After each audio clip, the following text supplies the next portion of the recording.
صحیح بخاری میں حضرت جریج کا ذکر فرمایا. جریج نفل پڑھ رہے تھے، ماں نے آواز دی، وہ آ نہیں سکے، نماز میں تھے، ماں ناراض ہو گئی. اس نے ہاتھ اٹھا کے کہا اللہ یہ اتنی دیر تک مرے نہ جب تک کسی بری عورت کا منہ نہ دیکھ لے. کسی اور کی دعا کے لیے سند نہیں ہے کہ وہ تیرے حق میں ضرور قبول ہوگی، لیکن ماں باپ کی دعا کے لیے میرے نبی پاک نے سند بیان کی ہے. سید عالم صلی اللہ علیہ وسلم فرماتے ہیں جب بھی ماں باپ اولاد کے لیے ہاتھ اٹھاتے ہیں رب ضرور قبولیت کا شرف عطا کرتا ہے.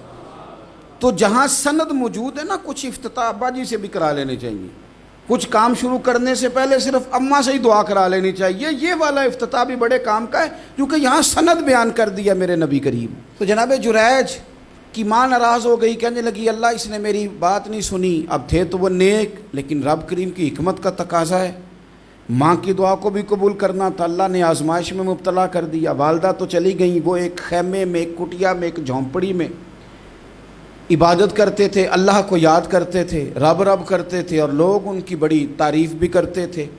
لوگ ان کے ارادت مند بھی تھے، عقیدت مند بھی تھے، اہل محبت بھی تھے. ایک عورت آ گئی، بس وہ اللہ کی حکمت پوری ہونی تھی. اس نے آ کے پہلے تو انہیں اپنی طرف مائل کرنا چاہا، جب نہ مائل ہوئے تو الزام لگا دیا. یہ ہمارے دور کا تقاضا ہے، لوگ پہلے آپ کو اپنے حق میں قائل کرتے ہیں، اپنی فرما برداری میں لانا چاہتے ہیں. اگر آپ نہیں آتے تو پھر وہ آپ کو مجرم قرار دے دیتے ہیں، یا میرے ساتھ چل ورنہ پھر میں تیرے خلاف پراپوگنڈا کروں گا. دو ہی باتیں. پہلے اس نے قائل کیا، جب جناب جنید قائل نہ ہوئے تو اس نے قریب ایک چرواہا تھا، اس چرواہے کے ساتھ جا کے منہ کالا کیا.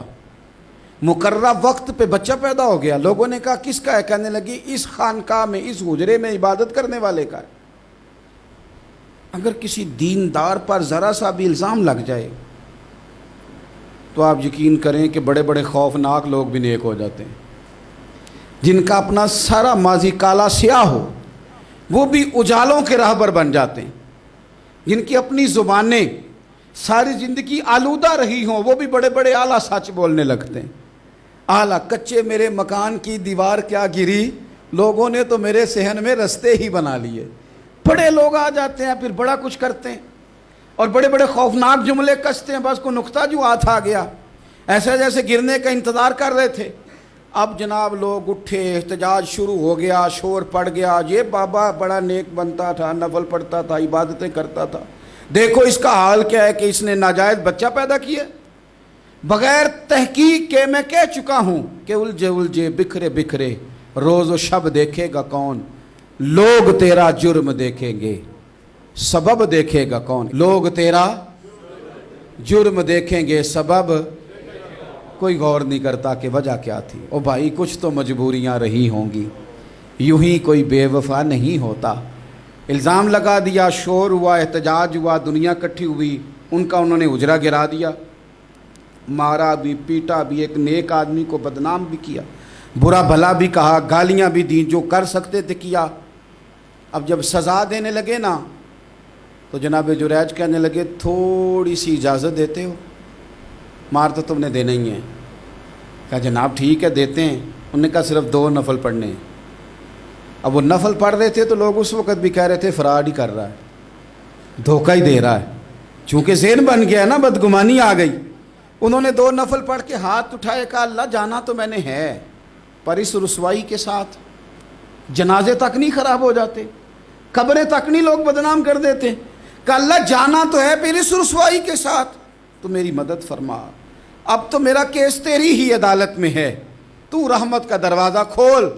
ہاتھ اٹھائے، دعا مانگی، نفل پڑھے، پورے مجمع پہ نظر دوڑائی، کوئی نہیں تھا سپورٹ کرنے والا. کل تک جو کہتے تھے نا تیرے لیے جیئیں گے، تیرے لیے مریں گے، ساری عمر ہی آٹا گدھا ہے، لکھاں کیتے نہیں پیڑے. اب وقت آیا ہی تے محمد بخشا کوئی نہیں ہو بیٹھا نیڑے. ایک بندہ بھی نہیں تھا، ووٹر سپورٹر ساتھ دینے والا کوئی نہیں تھا.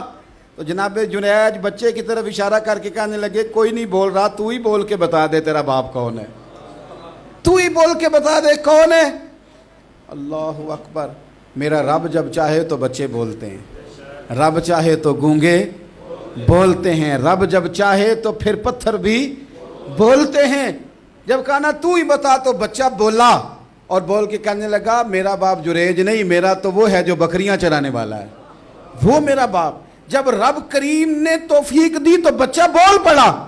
جب رب بندوبست کرتا ہے کسی کی عزت کی حفاظت کا تو پھر کوئی اسے رسوا کر سکتا